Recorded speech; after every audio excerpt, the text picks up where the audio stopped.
Hello everyone, so welcome back to the channel. So in this video we will start our new chapter, that is concept of cost microeconomics class 11th.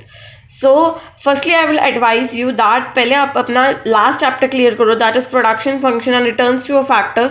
So पहले वो chapter अगर आप clear करोगे so आपको ये chapter easily समझ आ जाएगा, because बहुत सारी सिमिलैरिटीज हैं दोनों में, और अगर वो क्लियर होगा तो ये भी क्लियर हो जाएगा.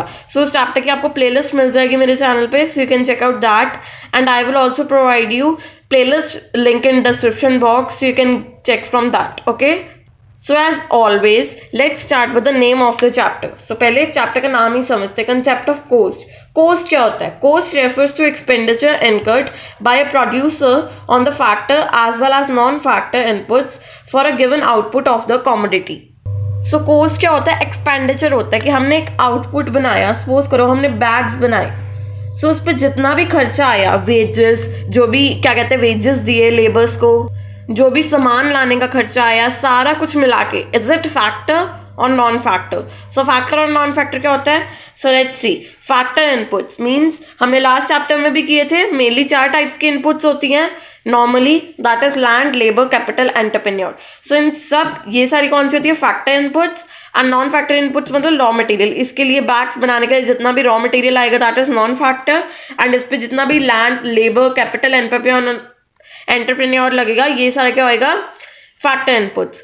सो ये सबको मिला के जो हमारा एक्सपेंडिचर होता है that expenditure is known as cost. एक और चीज एड ऑन होती है इस डेफिनेशन में यहाँ पे, दैट इज एक्सप्लिसिटली और implicitly. So explicitly or implicitly, the cost refers to the expenditure incurred by the producer. Is it explicitly or implicitly on the factor as well as non-factor inputs for a given output of the commodity? So जितना भी सारा expenditure मिला के बनता है, is it explicitly, implicitly, factor, non-factor, जितना भी सारा expenditure होता है एक बैग बनाने में, बैग्स बनाने में जितना भी एक्सपेंडिचर लगेगा, लैंड, लेबर, सबको जो भी एक्सपेंडिचर होता है, सैलरी, वेजेस, तो उसको मिला के हम कोस्ट कहते हैं. अब मतलब समझते हैं एक्सप्लिसिटली और इम्प्लिसिटली का. एक्सप्लिसिटली मतलब क्या होता है? जैसे कि हमने कोई भी मशीनरी, लाइक यहाँ पे कैपिटल है, हमने कोई भी मशीनरी से काम लेना था, हमने मशीनरी बाजार से खरीद ली, सो दिस इज एक्सप्लिसिटली, कि हमने मशीनरी बाजार से खरीद के लाए और उससे अपना बैग बनाया. क्लियर? सो हम मशीनरी बाजार से खरीद के लाए और उससे अपना बैग बना लिया. अब अगर यही हम घर पे पड़ी मशीनरी से अपना बैग बना ले, घर पे एक पुरानी हमारी मशीन पड़ी है, उसको हमने लिया और उससे बैग्स बना दिए और उसको फिर हम सेल कराए मार्केट में, दैट इज इम्प्लिसिटली. मतलब समझ आया? देखो एक्सप्लिसिटली मतलब इसका हम मतलब कि सारा वो रिटर्न में भी मतलब समझेंगे हम, डेफिनेशन वगैरह एक बार ऊपर से समझ लो. क्लियर? सो मशीनरी हम अगर मार्केट से ले आए दैट इज एक्सप्लिसिटली, और अगर हमने घर पे बड़ी मशीनरी को यूज करिए दैट इज इम्प्लिसिटली. एक और देखो, अगर हम लेबर को यूज किया, हमने लेबर को यूज किया अपने बैग्स बनाने के लिए, दैट इज एक्सप्लिसिटली. अगर हमने घर पे अपने फैमिली मेंबर्स को इकट्ठा करके अपने बैग्स बना लिए, दैट इज इम्प्लिसिटली.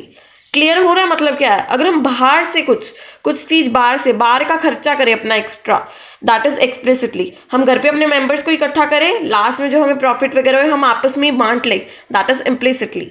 सो इसका हम पूरा मीनिंग क्लियर करेंगे, एक बार इतना समझ लो. आई होप सो आपको कोस्ट की डेफिनेशन अच्छी तरह क्लियर होगी. That cost refers to the expenditure incurred, जितना भी एक्सपेंडिचर हुआ प्रोड्यूसर का फैक्टर पे, ये सारे इनपुट्स पे, नॉन फैक्टर पे, रॉ मटेरियल पे, और इट इज एक्सप्लिसिटली और इम्प्लिसिटली जितना भी खर्चा हुआ फॉर अ गिवन आउटपुट. एक बैग्स बनाने के लिए कितना भी खर्चा हुआ. आई am taking the example of bags.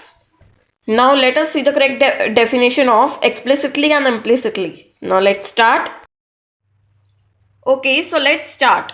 Cost is of 2 types, explicit and implicit, and always remember that cost always be measured in opportunity cost. Now what is opportunity cost? अगर आपने लास्ट इकोनॉमिक्स के chapter किए होंगे आपको opportunity cost का concept clear होगा, that opportunity cost is the cost that is the next best alternative. As we know that हमारे resources क्या है? लिमिटेड है, एंड एज अ प्रोड्यूसर हमें उसमें से बेस्ट चॉइस करनी है सो दैट हमारा बेस्ट मटेरियल आउट आए, सो दैट हमारी बेस्ट आउटपुट आए. So we will always take cost as opportunity cost. Clear? Now let's start with the explicit cost. So what is explicit cost? It is the opportunity cost of purchasing inputs from the market. As you all know, मैंने अभी भी आपको बताया कि अगर हमने market में से कोई मशीनरी बाय करके अपने बैग्स बनाए, सो that is explicit cost. So this is the opportunity cost purchasing inputs from the market. Implicit is whereas it is the opportunity cost of using self owned inputs. घर पे पड़ी machinery थी, हमने use की, हमने अपने bags बनाए, that is implicit cost. Next point, it is measured in term of cash payments that a firm makes the two other for purchase of inputs. कि हमने कुछ खरीदा, बाजार से खरीदा, लाइक मशीनरी हमने खरीदी थी, सो हमने उसको कैश पेमेंट्स में मेजर किया. So it is measured in the term of cash payments that a firm makes to other for the purchase of input. हमने मशीनरी की पेमेंट की मशीनरी को खरीदने के लिए. It is measured in the terms of imputed cost. Imputed cost मतलब estimated cost. हम इसको एस्टिमेट करते हैं बिकॉज घर पे बड़ी मशीनरी है, सो उसका डिप्रिसिएशन वगैरह लगा के सारा कुछ मेजर करके हम उसको मेजर करते हैं. Of the self owned and the self employed resources. So जो भी सेल्फ ओन्ड मटेरियल होता है हमारा, सो हम उसका ही थोड़ा बहुत एस्टिमेट लगा के हम अपनी कोस्ट फाइंड आउट करते हैं. So this is all about cost. So see, cost, I will recap something. Cost is the opportunity cost, that is the next best alternative. Cost are two types, implicit and explicit. अब एक और बात, जो implicit और explicit cost है, इन दोनों का total करके हमारी टोटल कॉस्ट आएगी. क्लियर? Implicit plus explicit. देखो, हमने लेबर बाहर से लगा ली, दैट इज एक्सप्लिसिट कॉस्ट. हमने मशीनरी घर की यूज कर ली, इम्प्लिसिट. दोनों का टोटल करके टोटल कॉस्ट आ जाएगी. अगर हमने सारा कुछ ही घर का यूज कर लिया, सो एक्सप्लिसिट कॉस्ट इज 0. इम्प्लिसिट जो भी घर का लगा, 100 रुपया 200 रुपया, मतलब ज्यादा ही लगेगी कॉस्ट. तो I am taking just an example. So दोनों का टोटल करके हमारा 100 रुपीज ही आ गया. सो तब हम यहाँ पे 0 कॉस्ट डाल देंगे. वैसे 0 कभी ज्यादातर होती नहीं है, बिकॉज देखो लैंड तो हम लेंगे ही अपनी शॉप खड़ा करने के लिए. सो that is clear. So this is all about cost. Now next concept is about selling cost and production cost. Okay, so now let's start with selling cost and production cost. So इसके बीच में हम difference क्यों देख रहे हैं? Because सबको लगता है सेलिंग कोस्ट और प्रोडक्शन कोस्ट एक ही है. No, this is different. Clear? So selling cost refers to the expenditure incurred by the producer to promote sale of the commodity. selling cost क्या होता है? जैसे कि हमें एक बैग सेल करना है, कैसे सेल करेंगे, मतलब इसकी सेलिंग को एनहांस करना कैसे करेंगे? ऐड करेंगे इसकी जगह जगह पर जाकर. सो एग्जांपल, एडवर्टाइजमेंट, चैरिटी करेंगे इसकी. जैसे हमने बैग्स फ्री में सेल कर दिए थोड़े बहुत as a sample. So that is they are saying. So ये सब कुछ क्या होगा? Selling cost. जो भी सैम्पल पे हमारा खर्चा आया, that is selling cost. So selling cost refers to expenditure incurred by the producer to promote the sale of commodity.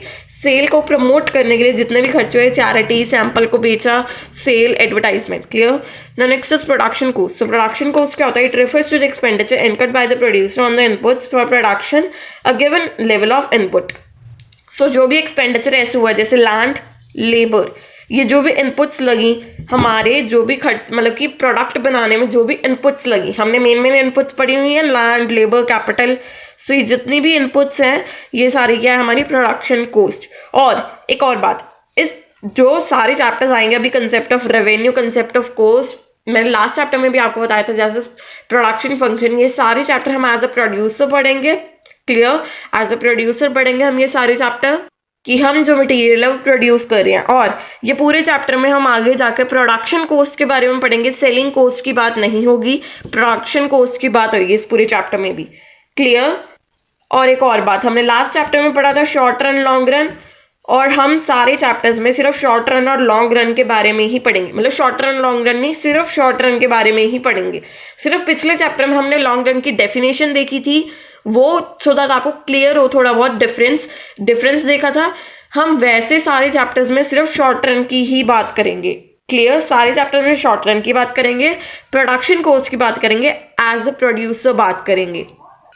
So this is all about today. I hope so आपको सारे concept clear होंगे. Explicit, implicit, factor, non factor, cost का concept clear हो गया होगा, selling cost, production cost. So if you like this video, just give it a thumbs up and do subscribe to my channel for more videos. So next video में हम short and cost के concept से start करेंगे. Clear? So thank you.